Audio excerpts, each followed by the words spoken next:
नमस्कार प्रिय दर्शकों, आप सभी का स्वागत हमारे YouTube चैनल सितारे आपके नौ में। जो भी दर्शक हमें लाइव में देख रहे हैं, अगर आप अपने जन्म कुंडली का विश्लेषण करवाना चाहते हैं, कुंडली मिलान कराना चाहते हैं, फाइनेंशियल स्टेटस कैसा होगा, आने वाला टाइम कैसा होगा, तो आप हमारे दिए गए नंबर पर व्हाट्सएप मैसेज करके इंफॉर्मेशन ले सकते हैं। हमसे सीधे फोन पर बात कर सकते हैं, हमारे द्वारा हाथ से लिखी हुई जन्म पत्रिका प्राप्त कर सकते हैं, ज्योतिष सीख सकते हैं। 25 अप्रैल 2025 से हमारा बैच शुरू हो रहा है। तो आइए आज की जो गणना करने जा रहे हैं, कोई ग्रह किस नक्षत्र में बैठा है, इसका कैसे ज्ञान प्राप्त करें। मैं आपको बता दूं, किसी भी कुंडली का विश्लेषण करते समय हम राशि, ग्रह और भाव पर तो काम बेहतर करते हैं, पर नक्षत्र पर सभी लोग काम नहीं करते। और मैं बता दूं कि जब तक आप नक्षत्र पर काम नहीं करेंगे, जब तक आप नक्षत्र नहीं देखेंगे, तब तक आप सही फलादेश नहीं कर पाएंगे। क्यों? क्योंकि राशियां और ग्रह ये तो परिवर्तनशील है, इनका तो चक्र चलता रहता है, पर जिस नक्षत्र में आप का जन्म हो गया है वह कभी बदलने वाला नहीं होता। अक्सर आपने सुना होगा, हमारे जब बूढ़े बुजुर्ग गुस्सा करते थे तो बच्चों से कहते थे, न जाने किस नक्षत्र में पैदा हो गया है। नक्षत्र का तो बहुत जबरदस्त रोल है हमारे बचपन से, हमारे क्रियाकलापों से, हमारे उन्नति और पदोन्नति से संबंध रखता है नक्षत्र। तो इसका विशेष ज्ञान होना चाहिए और प्रत्येक नक्षत्र का अपना अलग अलग स्वभाव है। कौन सा नक्षत्र उग्र है, कौन सा तीक्ष्ण है, कौन सा शुभ है, कौन सा अशुभ है, कौन शत्रु नक्षत्र है, कौन मित्र नक्षत्र है, ये सारी चीजें तो आगे की हैं। फिलहाल आज हम आपको ये कॉन्सेप्ट क्लियर करने वाले हैं कि कोई ग्रह किस नक्षत्र में बैठा है। प्रिय दर्शकों, उदाहरण के स्वरूप हमने एक जन्म कुंडली लिया है। यह मेष लग्न की पत्रिका बनी है।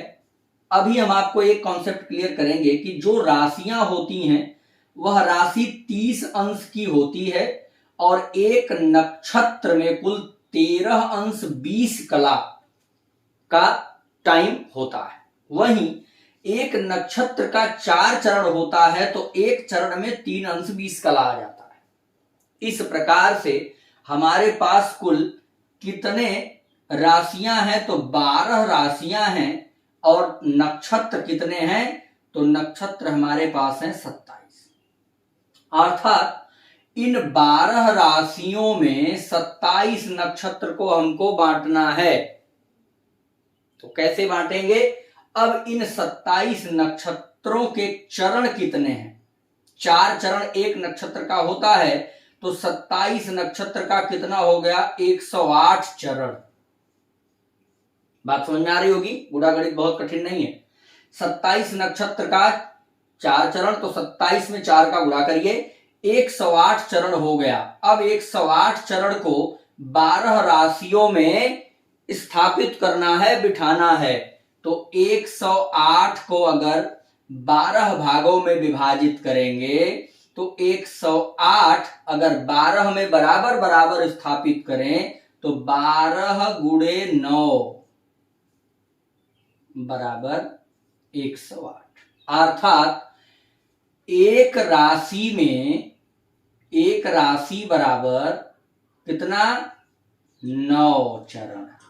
अर्थात जन्म कुंडली के एक राशि में नक्षत्र का 9 चरण आता है और एक नक्षत्र में 4 चरण होते हैं। तो मैं आपको कह सकता हूं कि कुल 3 नक्षत्र एक राशि में आएंगे। हालांकि 3 नक्षत्र पूरे नहीं आ जाएंगे, लेकिन 3 नक्षत्रों का नाम आपको एक राशि में देखने को मिलेगा। तो सबसे पहले जन्म कुंडली में कहीं भी आपको मेष राशि मिलती हो, यह ध्यान रखिएगा, कभी बदलेगा नहीं। कहीं भी पहले भाव में, चौथे भाव में, तीसरे भाव में, छठे भाव में, कहीं भी अगर मेष राशि लिखी है तो मेष राशि में जो भी ग्रह बैठा होगा वह या तो अश्विनी में होगा, या भरणी में होगा, या कृतिका में होगा। ध्यान रखिएगा। अब वो एग्जैक्ट किस नक्षत्र में है, इसकी चर्चा तो हम फ्यूचर में करने वाले हैं, कि वो किस नक्षत्र में बैठा है और किस चरण पे है। ये तो आपको नक्षत्र, किस नक्षत्र में ग्रह है, ग्रह के अंश से क्लियर हो जाएगा, परंतु अगर कोई मेष राशि में बैठा है तो वह किस नक्षत्र में है, अश्विनी, भरणी या कृतिका में से ही होगा, 3 नक्षत्रों में से। अब अगर एग्जैक्ट पता करना है तो एक नक्षत्र का कितना मान हमने दिया है, 13 अंश 20 कला, अर्थात अश्विनी के चारों चरण 13 अंश 20 कला पर आ रहे हैं। बात समझ में आ गई। भरणी का जो है वो 13 अंश 20 से 26 अंश 40 कला का हो गया, और दूसरा लास्ट का 26 अंश 40 से 30 अंश तक का कृतिका का हो गया। तो अब आपका ग्रह, मान लीजिए उदाहरण के लिए यहां पर सूर्य कितने अंश पर है, 15 अंश पर अगर बैठ गया, सूर्य 15 अंश पर अगर मेष राशि में है तो वो किस नक्षत्र में आ जाएगा, तो अश्विनी का जो 4 चरण है वह कितने में खत्म हो गया, 13 अंश 20 कला पर ये अश्विनी खत्म हो गया।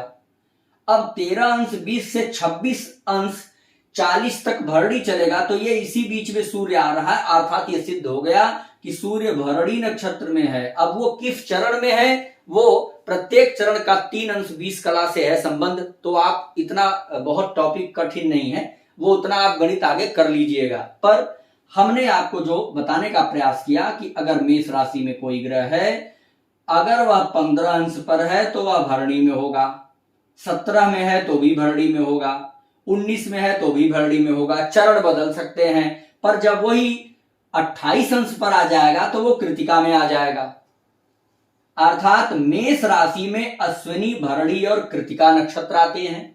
वृषभ राशि में कृतिका का तीसरा, मतलब पहला चरण इसमें आ गया है। मेष राशि में दूसरा, तीसरा और चौथा यानी 3 चरण वृषभ में। फिर रोहिणी का पूरा 4 चरण और मृगशिरा का 2 चरण, क्योंकि एक राशि में 9 ही चरण आएंगे। तो यहां पर देखिए 4 4 8 1 9, यहां 4 3 7 2 9, 9 चरण इसमें आ गए। प्रत्येक राशियों में आप देखिए 9 चरण आ रहे हैं। अब मान लीजिए पुनर्वसु नक्षत्र यहां देख रहे हैं, तो आपको यह पता चल जाना चाहिए कि कर्क राशि से संबंध जरूर होगा अगर पुनर्वसु नक्षत्र का पहला चरण है, चौथा चरण, क्योंकि 3 चरण यहां पर आ चुके हैं। यानी पुनर्वसु नक्षत्र का 1 चरण कर्क में आता है और 3 चरण मिथुन में आ जाता है। इस प्रकार से आप नक्षत्रों के लिए ये तालिका नोट कर लीजिए, आपको बहुत मदद मिलेगी कि कौन सा ग्रह किस नक्षत्र में है। कोई ग्रह होगा तो वो किसी न किसी राशि में बैठा होगा, और जैसे ही आपको मान लीजिए धनु राशि में कोई ग्रह बैठा है तो आपको मूल और पूर्वाखाड़ा, उत्तराखाड़ा नक्षत्र, ये 3 नक्षत्र आपके दिमाग में आ जाने चाहिए। इसी प्रकार से हमने नक्षत्रों की कला और विकला पर भी चर्चा कर ही लिया है। एक नक्षत्र में 13 अंश 20 कला होता है और नक्षत्र के एक चरण में 3 अंश 20 कला। तो इस प्रकार से आप गणित करके समझ सकते हैं। बात नहीं समझ में अगर आ रही हो तो कमेंट करके जरूर पूछिएगा। चैनल को लाइक, सब्सक्राइब, शेयर करना नहीं भूलिएगा। जय श्री राम।